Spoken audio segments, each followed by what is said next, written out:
The title of my talk is Mediating Social Conflict Through Civic Fusion. So social conflict often has a sense of chaotic clash of worldviews. Often we're overwhelmed by it until we can begin to unpack it and see some reference points to hold on to.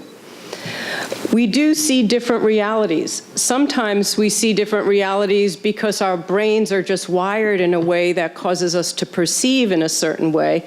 But sometimes we see different realities because of the choices that we make about what information to take in. In order to address social conflict, we have to build capacity to acknowledge conflicting worldviews. What this means is it's not a matter of trying to persuade people of your worldview, but it's taking the time to explain and express what your worldview is in order that others can understand it. At the same time, we need to be open to learning other worldviews. Now, like the dress, sometimes it will never be possible for us to perceive the other color. I see that dress as blue and gold. My husband sees it as white and gold. It doesn't matter that I can't see it the way he sees it. What's important is that I actually believe that he sees it that way. That's the way to think of worldviews. How are other people perceiving the world? How much can we get the texture of what they're seeing in order to address the conflicts that we have?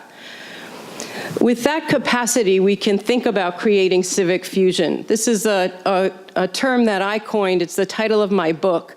What civic fusion is, it's when people bond across passionate difference to solve a shared problem. Sometimes when people think about mediation or consensus building, they think about finding common ground or reaching for the lowest common denominator. What civic fusion suggests is that by gaining that capacity to understand different worldviews, we can then bond across those differences in order to address social conflict. The parts of civic fusion require an assessment, that is, taking what seems like chaos and getting a better understanding of it, designing a process that will promote civic fusion. There's always some mediated negotiations and outreach and consultation.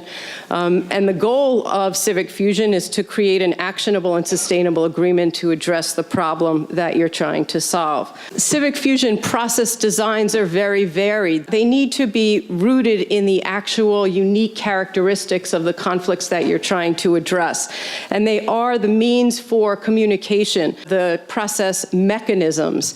So as you can see, these are 4 different ones. Each looks very different. Thank you.